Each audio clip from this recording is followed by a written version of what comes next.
Saludos mis amigos, bienvenidos a Puntual RD. Yo soy Ramón Valdeyaque y estoy contentísimo de poder compartir con ustedes durante unos 55 minutos de análisis, de informaciones y todo lo que tiene que ver con la política vernácula, por supuesto, de la República Dominicana, salpicado con algunos aspectos internacionales. Señores, de verdad que consternó mucho a los medios de comunicación, a los periodistas, a los comunicadores, la desaparición de Edward Ramírez, quien gracias a Dios apareció. ¿En qué condiciones aparece Edward Ramírez? Apareció en el destacamento policial del Naco, donde fue arrestado.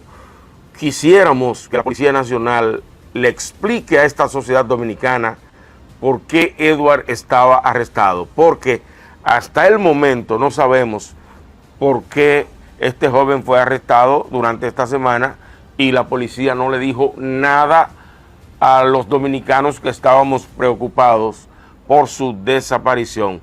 De manera que ojalá esto se pueda esclarecer.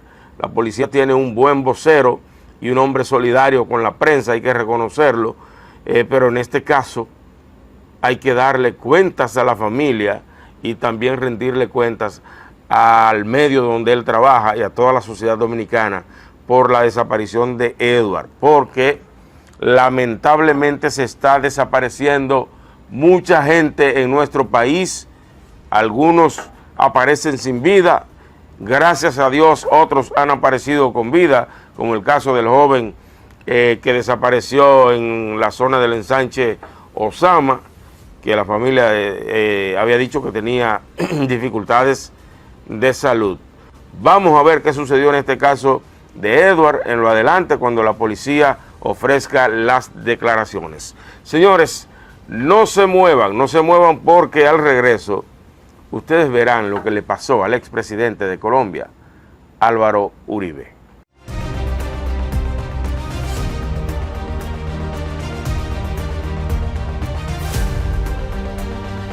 Bien, señores, estamos de regreso en este Puntual RD. Señores, la verdad es que ni siquiera los expresidentes están exentos de ser perseguidos por la justicia. Digo esto porque ha sucedido en la República Dominicana. Estuvo preso el expresidente Salvador Jorge Blanco, quien fue condenado. Pero ha sucedido ahora en Colombia, como ha sucedido en otros países también de Latinoamérica que se han acusado a expresidentes de la República. Es el caso de Álvaro Uribe, que fue condenado este viernes a 12 años de prisión domiciliaria por delitos de soborno y fraude procesal. Muy triste que Álvaro tenga que estar sometido a esto, pero la ley es dura, pero es la ley y eso debe aplicarse para todo ciudadano, no importa si es para un expresidente, para un presidente en funciones, para quien sea, porque la ley debe ser dura para todos. Álvaro había sido un hombre que manejó el tema de la guerrilla en Colombia y que realizó negociaciones con esta guerrilla y hoy están saliendo una serie de acusaciones que se vierten contra él que lo llevan a una condena de 12 años de prisión domiciliaria. Prácticamente queda aniquilado políticamente en Colombia el expresidente Álvaro Uribe. Yo me imagino que sus abogados van a apelar esta decisión de la justicia para ver qué sale de ahí. Si finalmente la intención es aniquilarlo políticamente o realmente hacer justicia. Señores, en la República Dominicana se produjo este viernes un accidente fatal en la autopista 6 de noviembre que involucra un camión de carga y varios motociclistas y deja 5 fallecidos en la 6 de noviembre. ¿Dónde se produce este fatídico accidente? En la zona próximo a la bomba del 5 en Najayo Arriba. Y yo que conozco bien esa autopista 6 de noviembre y esta parte específicamente, Yo digo que pocos accidentes se han producido, porque ahí hay una cantidad de motores que cruzan esta autopista como si se tratara de una calle simple y producen hasta taponamientos, señores, en esos cruces porque los motores van a cruzar. Recuerdo que Quinito Méndez tuvo un accidente en esa zona y miren cómo hoy, tristemente, mueren 5 personas en este accidente en la bomba del 5 en Najayo arriba, en la autopista 6 de noviembre. ¿Qué tendrá que hacer el Intran? ¿Qué tendrá que hacer DGCET para resolver estos casos? Pues vamos a cerrar esos cruces, algunos cruces que lo habilitan los propios habitantes de la zona. Hay que cerrarlo para evitar muertes por accidentes. La pandemia real de la República Dominicana son las muertes por accidentes. Entonces, hay que buscarle solución a esta situación, no solo en la 6 de noviembre. Hasta en la autopista Duarte han tenido que cerrar una gran cantidad de cruces porque lo habilitan personas que viven en esos alrededores como si se tratara de un callejón o de una simple calle. Y estamos hablando de autopistas. La Duarte, la más importante de la República Dominicana, la 6 de noviembre, una de las más importantes. Y usted ve cómo cuando usted va transitando, se atraviesan los motores como si nada. Muy triste lo sucedido, pero que esto no quede así, que se busquen soluciones para evitar las muertes por accidentes en la República Dominicana. Bueno, Gonzalo Castillo, señores, cambiando de tema, ha sorprendido con unas declaraciones. Ustedes saben que Gonzalo Castillo está sometido a la justicia y está viviendo un proceso del que se estima pudiera salir ileso. Gonzalo Castillo, que fue candidato presidencial del Partido de la Liberación Dominicana. Y hay una corriente interna dentro del PLD que ha motivado a Gonzalo Castillo para que aspire a la presidencia. Se tejen muchas versiones y se dice que una candidatura de Leonel Fernández y Gonzalo Castillo sería imbatible. Pero ¿cómo lograr una alianza entre dos adversarios? Que primero hay que decir que esa candidatura de Gonzalo Castillo llevó a Leonel a formar un nuevo partido. O sea, renunció del PLD Leonel Fernández tras la derrota, entre comillas, que le propinó Gonzalo Castillo. Entonces uno se pregunta, ¿podrán aliarse o podría producirse una posible alianza entre estos dos políticos adversarios? Yo no entiendo cómo hacerlo, pero Gonzalo, con su manera característica de hablar, dice que no está pensando en aspiraciones en este momento, pero no descarta, dice que faltan 2 años para presentar un candidato presidencial, dice que no descarta la posibilidad de serlo. O sea, yo ni lo pido ni lo goloseo, pero como dice la expresión, si me lo dan, me lo jondeo. O sea, Gonzalo podría aspirar si crece ese entusiasmo y ha dicho que no gana la presidencia un candidato, gana la presidencia un partido, y es verdad.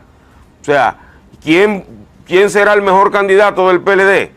Pues donde el que mayor fuerzas aglutine en esa organización, y tiene razón Gonzalo con lo que ha dicho. Tiene un estilo muy característico. Yo honestamente pensaba que Gonzalo había avanzado un poco en la retórica, pero bueno, esa es su manera de expresarse, la de Gonzalo Castillo. Vamos a ver, con audio por favor. Adelante, señor director.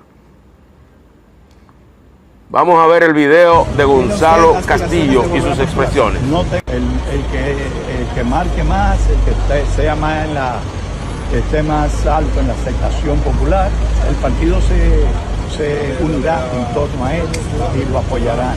Porque al gobierno no llega un presidente o un candidato, llega todo un partido, y llega todo un equipo de técnicos experimentados de trabajo, que es lo que haría posible que un presidente haga una buena gestión. ¿Tiene usted aspiraciones de volver a postularse? No tengo esas aspiraciones ahora, pero a 2 años de distancia es imposible decir qué hechos puedan transcurrir, que puedan cambiar. Bueno, el asunto es, Gonzalo Castillo, que si usted no acelera, Francisco Javier está comprometiendo, y Abel Martínez, a los dirigentes de esa organización a nivel nacional, y por buen candidato que sea usted, si usted quiere empezar una campaña ya cuando llegue el proceso de selección del candidato, pues lamentablemente no habrá tiempo para usted. Además de que usted tiene que enfrentar la justicia y salir ileso, absuelto de la justicia, porque si lo condenan, no creo que usted tenga moral, todavía lo condenaran a pena cumplida, para presentar candidatura o precandidatura presidencial. Digo esto de Gonzalo Castillo y también debo reconocer que hizo una gran labor al frente del Ministerio de Obras Públicas de la República Dominicana, sin ser ingeniero. Sí, el licenciado Gonzalo Castillo era el ministro de Obras Públicas y quedó bien. Yo pienso que la mejor carta de presentación de él fue su obra al frente de este ministerio. Señores, en otro tenor, el tema que ha centrado la atención en la República Dominicana ha sido el Congreso Nacional, que se ha convertido en el centro del debate político de nuestro país. El Congreso, con la discusión y ya finalmente aprobación del Código Procesal Penal de la República Dominicana, que tanto se había pedido, sí, que tanto requería la sociedad dominicana, un código penal adaptado a la realidad actual. Pero en el Congreso se dieron una serie de debates y participaciones un poco agrias y difíciles. ¿Qué hizo la Cámara de Diputados? Cuando el Senado le envió el código, pues revisó el código, hizo una serie de señalamientos, lo aprobaron y luego lo enviaron a la Cámara Alta, a la Cámara de Senadores, y ya fue aprobado y convertido en ley. Solo tocaría al presidente de la República observarlo o promulgarlo. Ojalá este código no se haya hecho al vapor. Lo digo con toda sinceridad, porque aquí muchas veces sale más cara la sal que el chivo cuando las cosas se hacen a la carrera.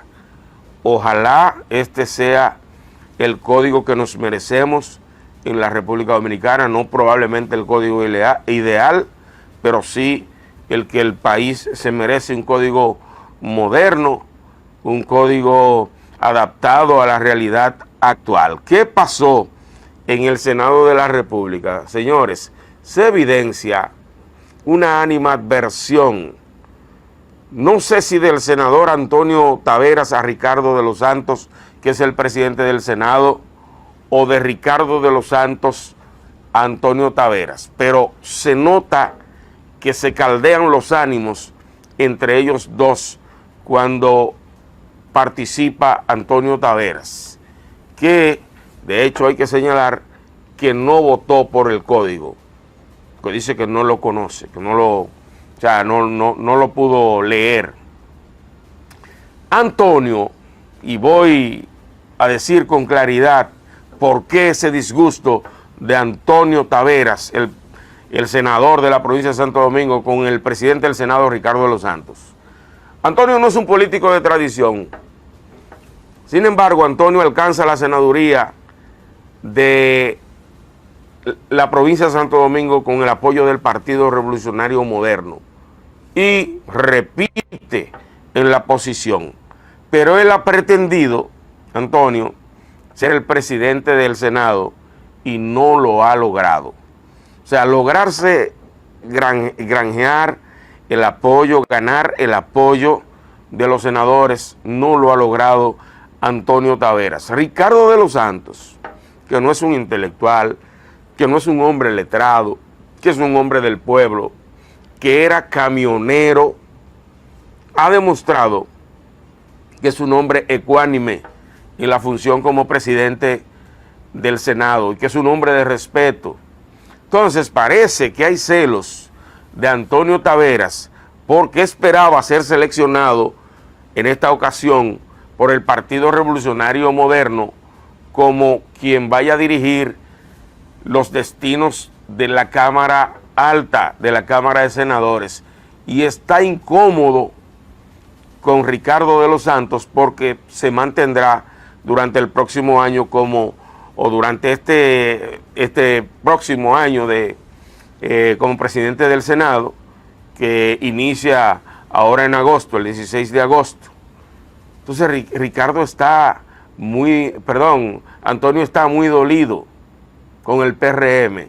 ¿Qué pudiera suceder? Que es bueno también plantearlo aquí. Yo, por lo que veo, entiendo que Antonio, en su posición de ególatra, que se considera el non plus ultra, pero eso es él, sin ganarse el apoyo de los senadores, pudiera llegar a un estado tal que salga del PRM. Sí. Antonio está creando las condiciones para declararse como senador independiente. Y hablo de Antonio Taveras, senador de la provincia de Santo Domingo, porque no goza del aprecio de sus compañeros senadores, pero tampoco busca la forma de armonizar con ellos. Y finalmente la decisión de Antonio pudiera ser la de renunciar al Partido Revolucionario Moderno, que de hecho debe el Partido Revolucionario Moderno, yo le aconsejo, aprovechar esta coyuntura para analizar una serie de cosas que se vienen dando y de disgustos dentro de esa organización política. Y ahí quiero concatenar, porque estamos hablando del Congreso Nacional, lo que sucedió con Alfredo Pacheco y sus palabras enfrentando a la primera dama, la esposa del presidente Luis Abinader, y sus hijas, por la posición de ellas en una carta que le enviaron a la Cámara de Diputados sobre el Código Penal de la República Dominicana, que fue aprobado sin las 3 causales. Eso molestó mucho a Alfredo Pacheco, de tal manera que no se contuvo, y parece que la presión de sus compañeros diputados lo llevaron a cometer un desliz. Un hombre de mucha experiencia política y de mucha capacidad, desde mi óptica, cometió un desliz. Nunca debió enfrentar a la familia presidencial, y mucho menos sacarle en cara al presidente Luis Abinader que los 140 y tantos diputados que tiene el PRM trabajaron para que él se sentara en la silla presidencial en el Palacio Nacional. Pienso que una falta de táctica y un desliz, un grave error de un político de gran experiencia como lo es Alfredo Pacheco. A nadie le gusta que le saquen cosas en cara, porque el presidente pudiera decirle al veterano Pacheco: es verdad, ustedes me apoyaron, pero tú has sido presidente de la Cámara de Diputados mientras yo he sido presidente de la República.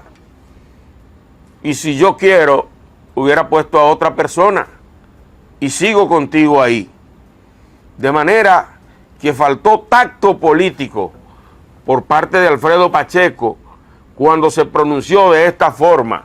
Adelante, señor director. Porque no puedo quedarme callado con eso.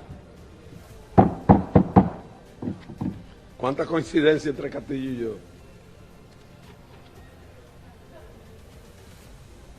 A nuestra querida primera dama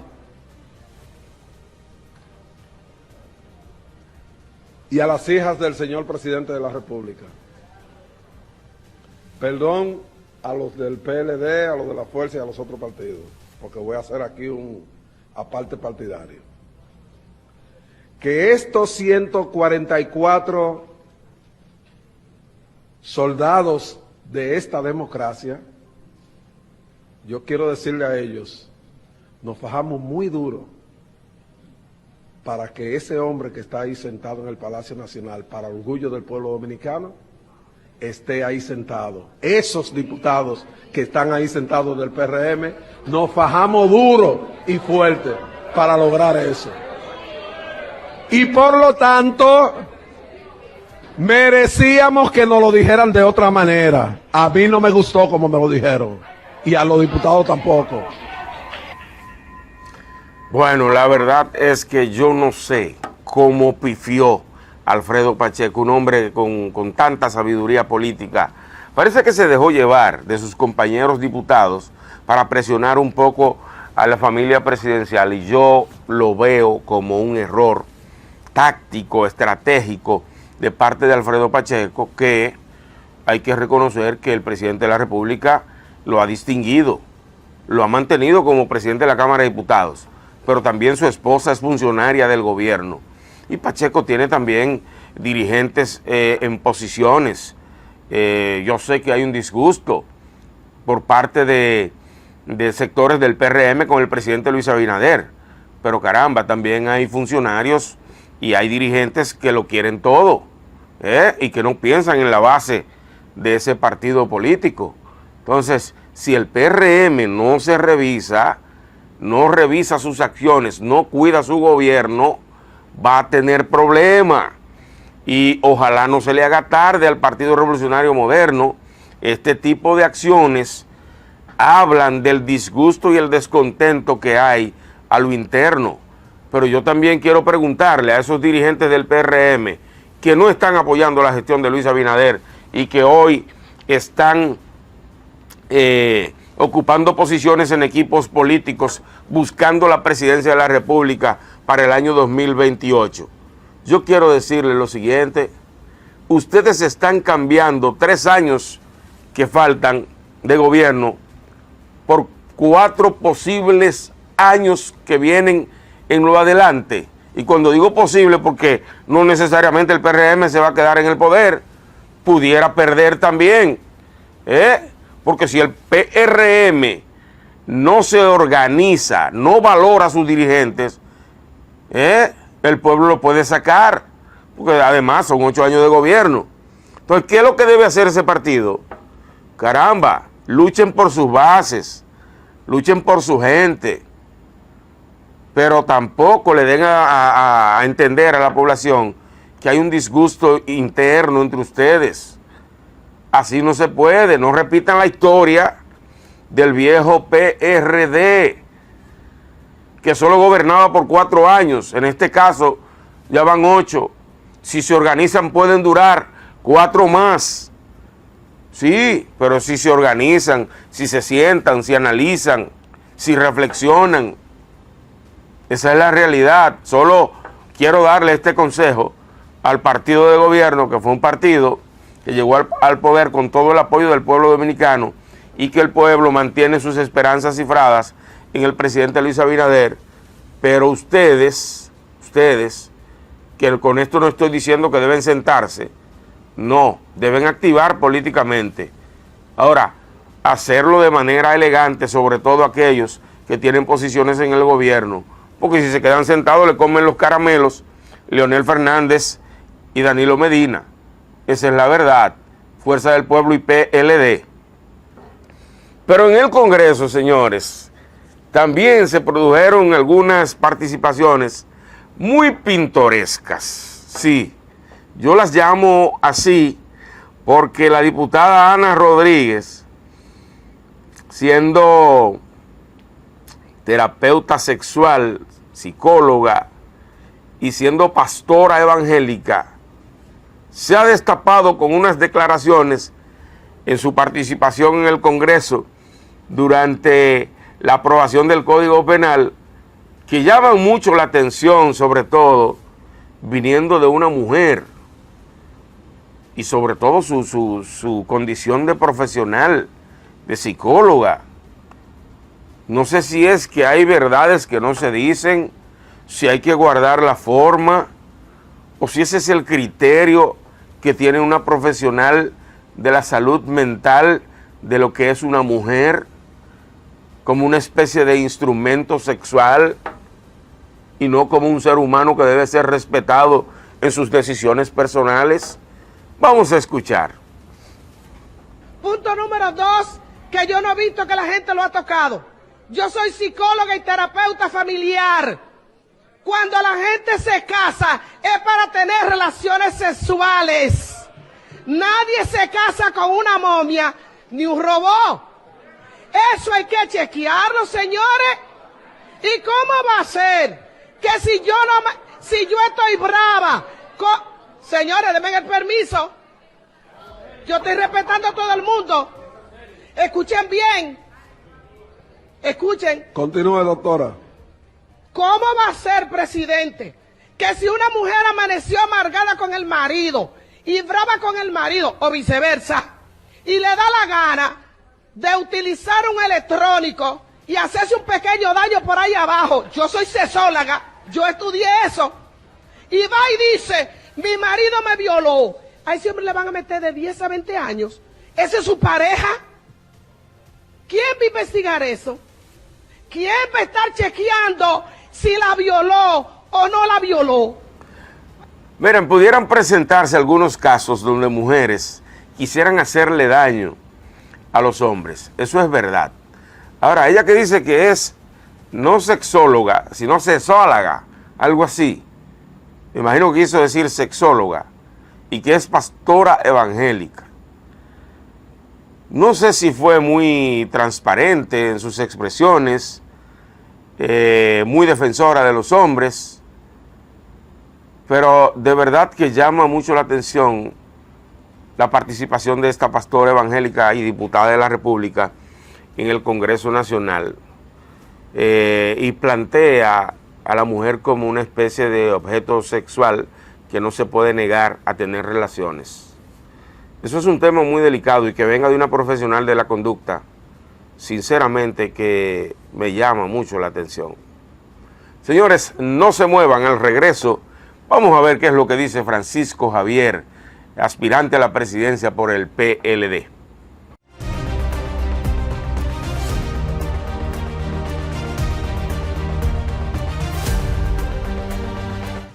Señores, el exministro de Turismo del Partido de la Liberación Dominicana, Francisco Javier, y aspirante a la presidencia de la República por ese partido político, ha dicho que el gobierno de Luis Abinader ha hipotecado el futuro de la República Dominicana por la carrera de endeudamiento que ha presentado durante sus 2 periodos de gobierno.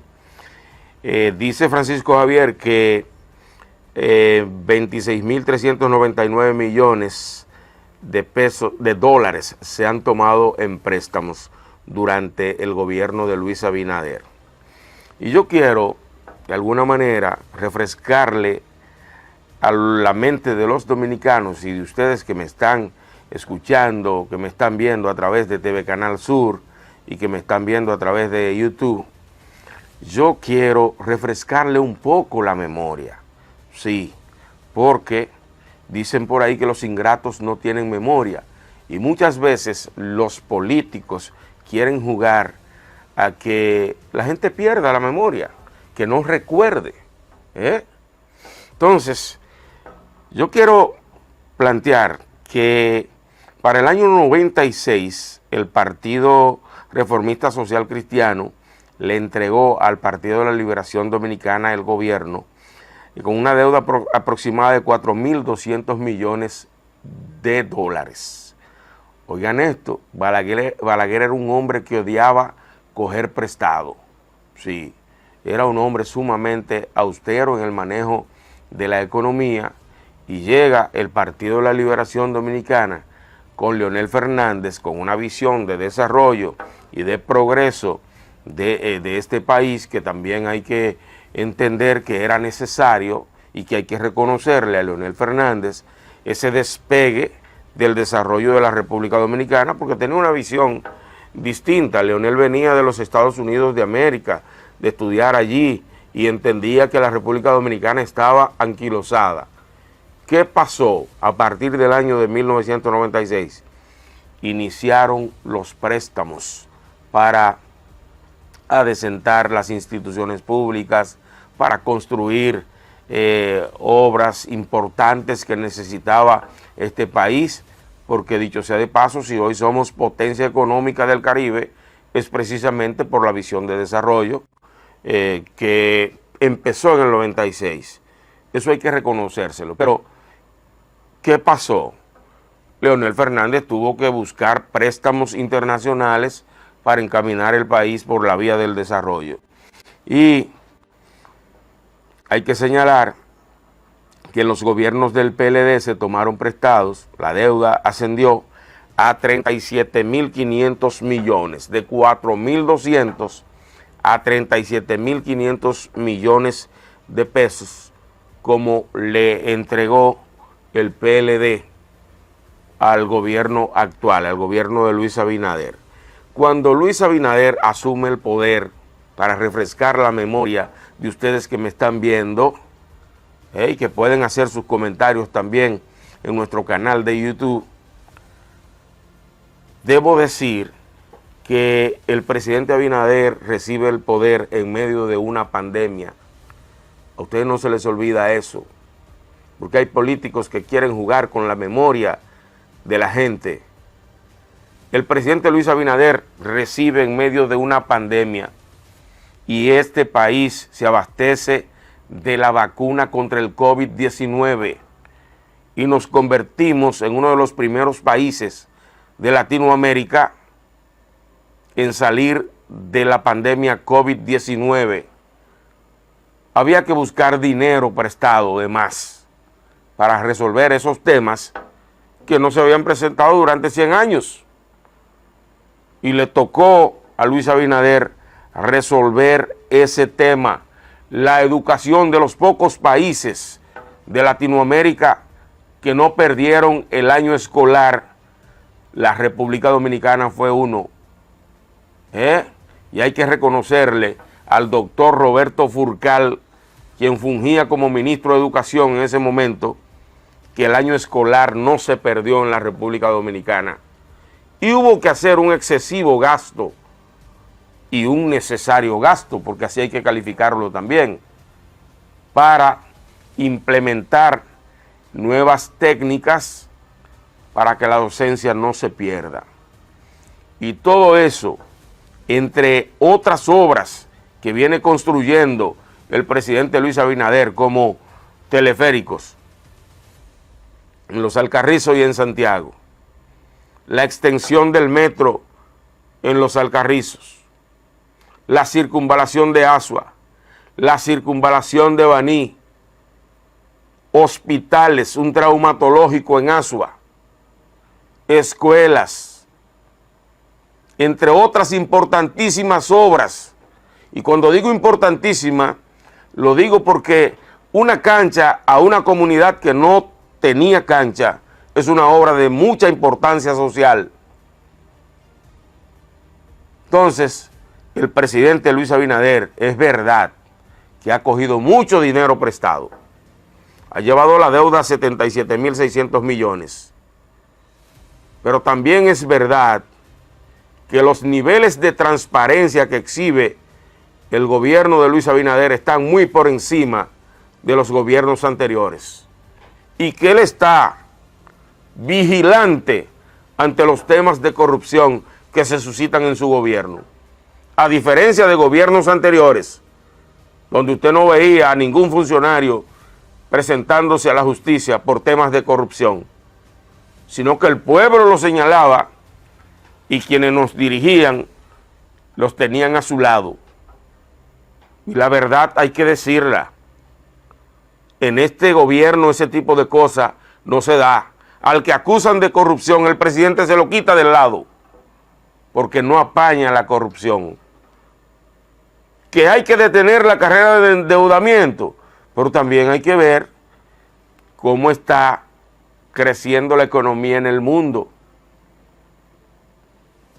El crecimiento había sido de un 5% en la República Dominicana y se estipula que para este año sea de un 2.5 a un 3%. Hay una crisis económica mundial. Pero la gente que vive en Estados Unidos, por ejemplo, está con el grito al cielo por la situación económica. Y nosotros, que somos un país en vía de desarrollo y una economía in crescendum, no nos vamos a escapar de las situaciones mundiales que tenemos en la actualidad o de la situación mundial. No nos vamos a escapar. Claro está, tenemos que exigirle al gobierno que detenga la carrera de préstamos y de endeudamiento. Pero si el dinero que se toma prestado es para resolver problemas reales, hay que hacerlo, porque el Estado es una máquina que no se debe detener. Esa es la verdad. Pero de ahí a Francisco Javier plantear que el Estado dominicano está hipotecado, ¿quién lo hipotecó? ¿Quién inició esa hipoteca? ¿Luis Abinader? Simple pregunta para Francisco Javier, que es aspirante a la presidencia de la República. Señores, en otro tema, el ministro de Salud, Víctor Atala, ha planteado que el 60% de los dominicanos sufre de diabetes e hipertensión. Bueno, yo no sé si el 60%, el ministro tiene sus estadísticas y es un hombre juicioso, un gran profesional de la salud, pero la verdad es que hay mucha gente que padece de diabetes, de hipertensión en nuestro país, y yo pienso que aquí, aparte de que los medicamentos, los seguros lo entreguen gratuitos para ese tipo de dolencias o de enfermedades, yo pienso que también el Estado debe plantearse incidir más en la educación de la población, en cómo la población dominicana se alimenta, porque definitivamente todo esto obedece fundamentalmente al tipo de alimentación que tenemos. Y si bien tenemos las redes sociales, no es menos cierto que quienes tienen la responsabilidad de educar a la población en torno a la alimentación son los médicos. Es el Ministerio de Salud Pública de nuestro país que debe implementar campañas que vayan a enseñar a la población a comer, simple y llanamente. Porque hay gente que entiende que las dietas son muy caras, pero hay alimentos suficientes en este país para comer más sano y evitar o disminuir el porcentaje de diabetes, de hipertensión. No es fácil escapar a eso. Prácticamente casi todo el que tiene 45 o 50 años toma medicamentos para la presión, porque también el nivel de estrés con que se vive en cualquier país del mundo lleva a la gente a convertirse en hipertenso. Bueno, señores, el metro de Villamella durante unos días estuvo paralizado en algunas estaciones y ha dicho Rafa Santos, que es el director de la OPRET, Oficina para el Reordenamiento del Transporte, que se iban a implementar nuevos vagones, ¿verdad?, para que el metro tenga un mayor cupo de pasajeros. Y de verdad que esta ha sido una medida interesante, como también interesante lo que ha planteado con relación a la extensión del metro de los Alcarrizos, y es que será inaugurado finalmente entre febrero y marzo del próximo año. Una obra muy criticada por los transeúntes, que bueno, dicen, gente que no sabe de ingeniería, pero plantean que esa columna se está cayendo, que eso está mal construido y una serie de cosas. Sin embargo, el gobierno ha sido claro en que la obra está correcta y nos ha dicho a nosotros, Rafael Santos, que esa obra de los Alcarrizos se inaugurará entre febrero y marzo del próximo año. Vamos a escuchar las declaraciones de Rafael Santos desde su oficina en la OPRED. Señores, nos encontramos aquí en OPRED con el director Rafael Santos. Aunque estoy fuera de cámara, soy yo que estoy grabando, señores, para Bebeto TV. La situación del metro aquí en Villamella, que se paralizó el servicio durante un tiempo. ¿Por qué y qué se está haciendo?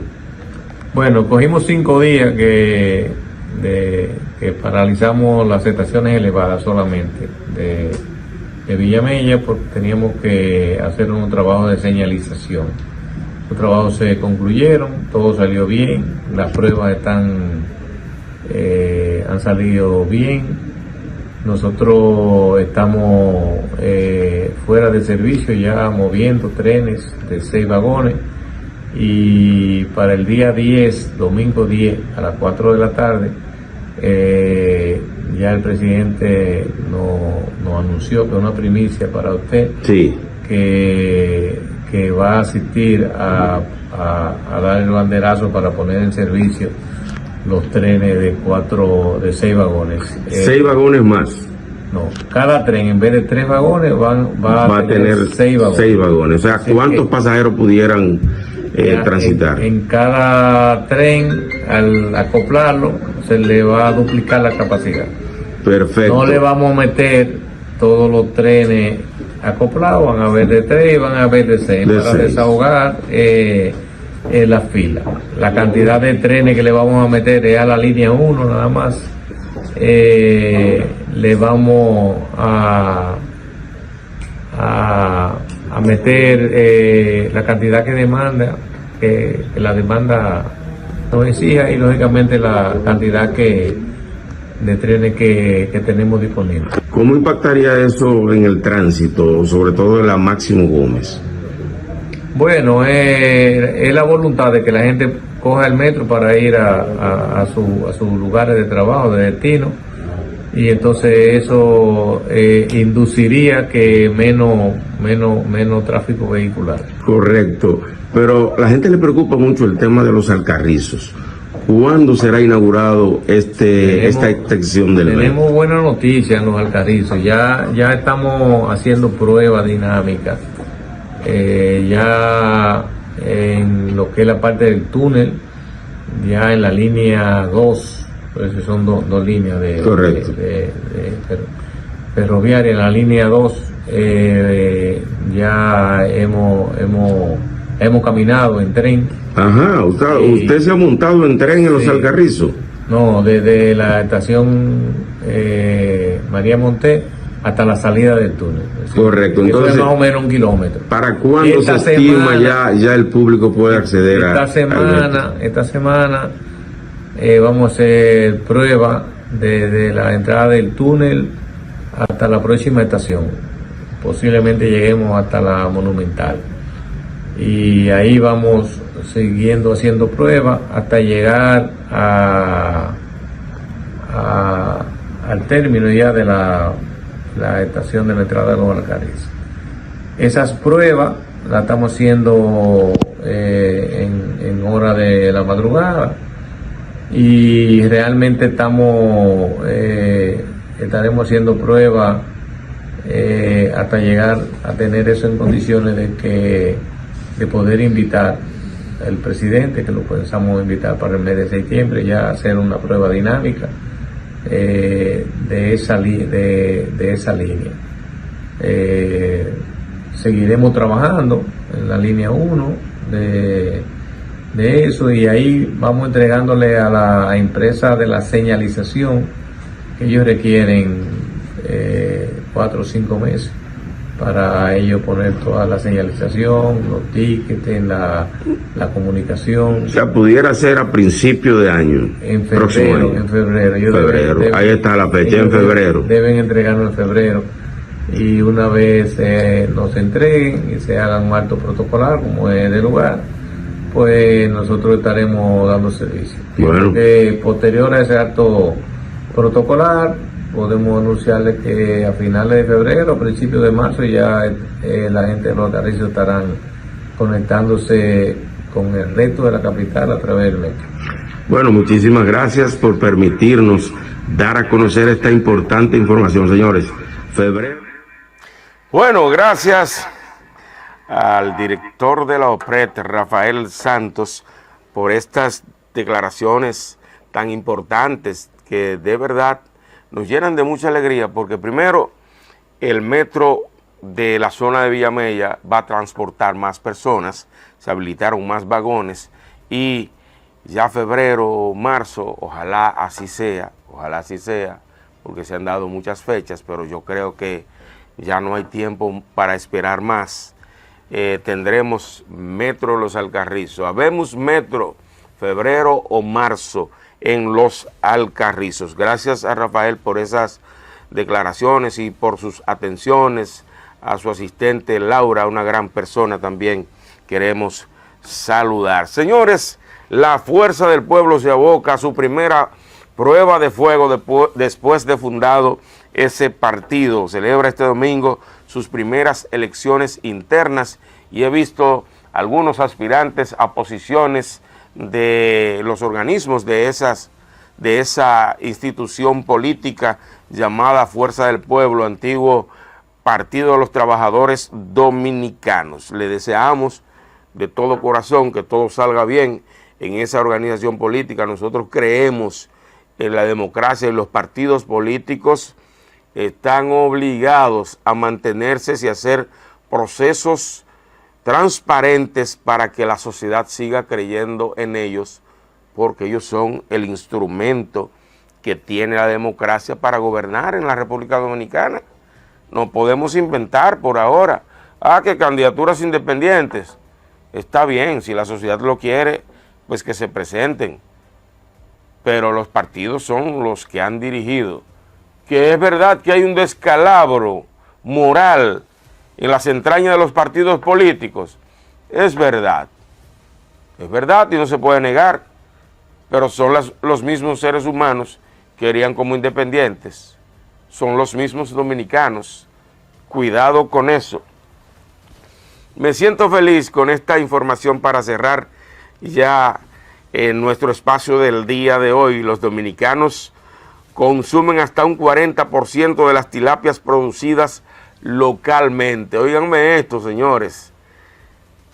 Tilapias que se producen en el país, alrededor de un 40% de las tilapias que nos comemos en nuestro país son producidas en la República Dominicana y eso hay que celebrarlo. Entre el año 2020 y 2024, los acuicultores produjeron 6.749 toneladas, unos 14.8 millones de libras, con poco más de 3.000 toneladas cosechadas solo el año pasado.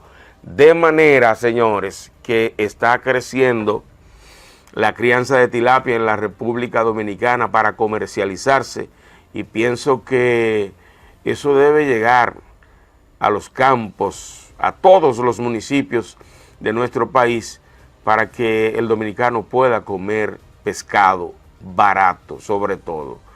Tenemos el mar ahí, pero no todo el mundo tiene autorización para pescar, ni una yola, ni los instrumentos necesarios, pero sí es fácil poder criar tilapias en nuestros campos.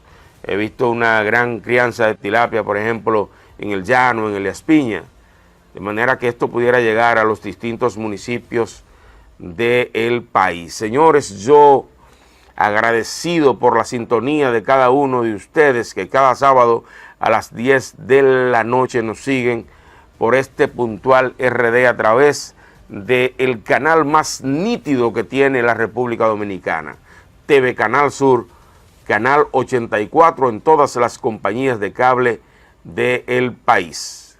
Bye bye.